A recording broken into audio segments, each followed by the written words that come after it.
Perfect. Perfect timing. All right, welcome back to The Dirty Truth. I'm Benjamin Harris, and today I've got my grandson. He's the OG grandson, the first grandson. Tucker, he's going to be helping me with his project. Tucker, say hello. Hello. All right, today we're gonna talk about how time explains the geocentric age of the universe. Now, before we get started, because we're going to be using a little bit of physics here, in order to help us get a little smarter, we're going to eat some Smarties. That ought to get us going pretty good. I'm not going to eat a whole pack because you don't need to be as smart as Einstein to understand this. Just a little bit of logic.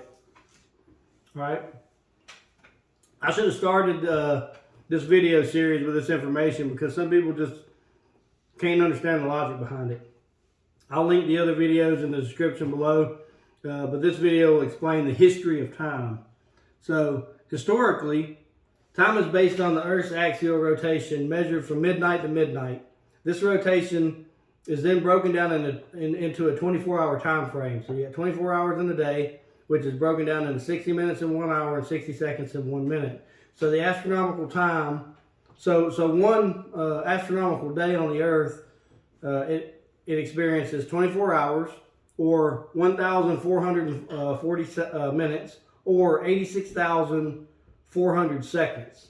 This is a very important concept to understand because if you can't get past this logic, then the rest of the video won't make sense. And remember, the 86,400 seconds, that's going to be real important in a minute. So what we're talking about here, Tucker, hold the sun up. And you got the sun, you got Mercury, Venus, Earth, and then Mars, right? We're going to look at Mars because you can see the line better on Mars. So for a historical astronomical day, all they're saying is the sun is radiating, and this line represents the day-night side of the planet. So once it makes one complete rotation on its axis, that's 12 hours right there. That's 24 hours. That's 1 day. That's an astronomical day. And each one of the bodies, each one of the planets has a different time frame of what an astronomical day is. On Earth, like I said, that's broken down into a 24-hour time frame, 60 minutes in an hour, and 60 seconds in a minute. Now, if you take Saturn, for example, let's say this is now Saturn. All right, so you got Earth, right? And when it makes one revelation like that, Saturn has now made two. So Saturn spins on its axis roughly once every 11 Earth hours. But to make the math easy, we're going to say it spins on its axis every 12 hours. And that's going to come into play with atomic time. So when you ask somebody what is time based on these days, they'll tell you it's based on the cesium-133 atom, which is atomic time. And all that says is that you take an atom like this, and then it radiates, right? And the cesium-133 atom radiates at 9,192,631,770 times per second. But what is a second? Okay, that's only relative to the Earth. Because if you change your time frame of what a second is based on any other astronomical body in our own solar system or in the whole entire universe, that changes how you define the rate of radiation, because it's not going to change what the atom does. So for this, let's look at this chart right here. All right, so you got the radiation of the cesium-133 atom, or we can say that this is the frequency of light. It works for both things. All right, so here's the atom. Now it's just radiating, right? This is the radiation of the atom. If you look at the Earth's astronomical time frame, this is what we say a second is. Okay? So this has been measured out. This is 12 inches here, and this is 6 inches here, because we're going to say this is Saturn's astronomical time frame. So on Earth, in Earth's astronomical time frame of a second, the atom radiates 9,192,631,770 times per second. Now you can clearly see that's not what this number is, but you can also clearly see that these waves these crests and troughs, there's more of them here than there are here. Because if you take the Saturn's astronomical time frame to reference what the radiation cycle of the cesium-133 atom is, it's going to be exactly half. Okay, that's very important because that tells us that the atom doesn't define time. What defines time is the fact that the body rotates on its axis and you have a day-night cycle as it's associated to the sun or the star, right? So when we're talking about physics, E equals mc squared is only relevant to the Earth. So when people say, well, what's the age of the universe, right? Now you're talking about light speed. So light E equals mc squared. The c of c squared is a constant, and that's the constant speed of light in a vacuum. But in order to get speed, you have to have distance over time. But which time frame are you using as a reference point? It only works from Earth's perspective.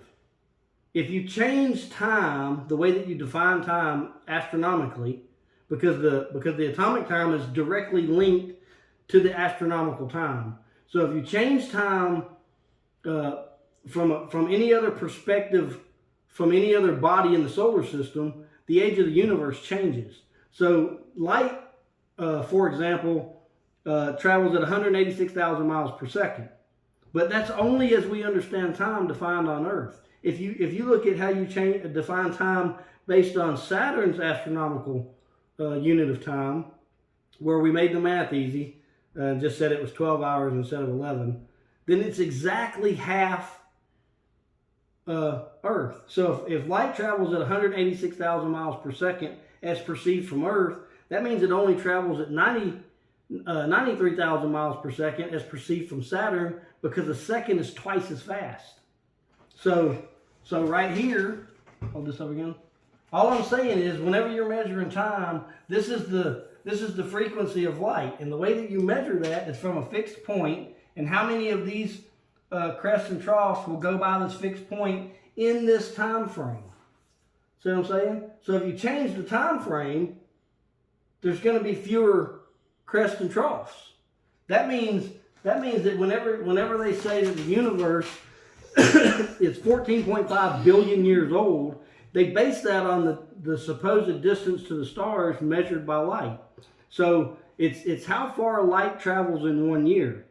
And the way that you get that is how fast does it travel in a second, how many seconds are in a year, so on and so forth. Because on the on the atomic time frame, you don't change the value of the time. You still have a 24-hour day, you have 60 minutes in an hour, and you have 60 seconds in a minute. So regardless of whether you're talking about a day on Earth or a day on Saturn, you still have the same amount of seconds. That was what was important earlier. There's still 86,400 seconds in a day, regardless of which body you're taking the reference of time from. The problem is those 86,400 seconds on Saturn pass faster than they do on Earth. That changes the reference of time, and that changes what E equals mc squared says. So all of physics, all of it, is based on the time reference only from the Earth's perspective. Because if you change the definition of time, it changes physics. So then you couldn't say that the universe is 14.5 billion years old, because that's based on time only associated with the Earth-Sun relationship. And the Earth, if you listen to science, the Earth is only 4.5 billion years old, and the universe is 14.5 billion years old. So what's the reference point for time before the Earth existed? You have to tell me what that reference point is, because that's how you get your time frame of what a second is. And then why, if God didn't make it, right? If this all happened by chance, then why is it that all of the physics that we use that uses this time that's only associated with the Earth and the Sun, why does it work universally? That only makes sense from from a biblical Genesis chapter 1 creation point of view. Because on day 4, God tells us that he made the sun, moon, and stars, and then he tells us what they're for. Signs, seasons, days, and years. That's our reference of time from the beginning. So I hope this helps clear it up, because you can't get past this logic. Logically, the universe only works from a perception of time from Earth. That means Earth is the center of the universe. That makes sense because in creation, the first thing that was created on day 1 was light. Then on day 2 was the firmament, which is called heaven. Then day 3 was the earth. Then day 4 was the sun, moon, and stars. So the earth is the central focal point of the universe. If it's not, then please explain to me how you define time without reference to the sun, to the earth and the sun. Thank you. Have a great day, and God bless everybody.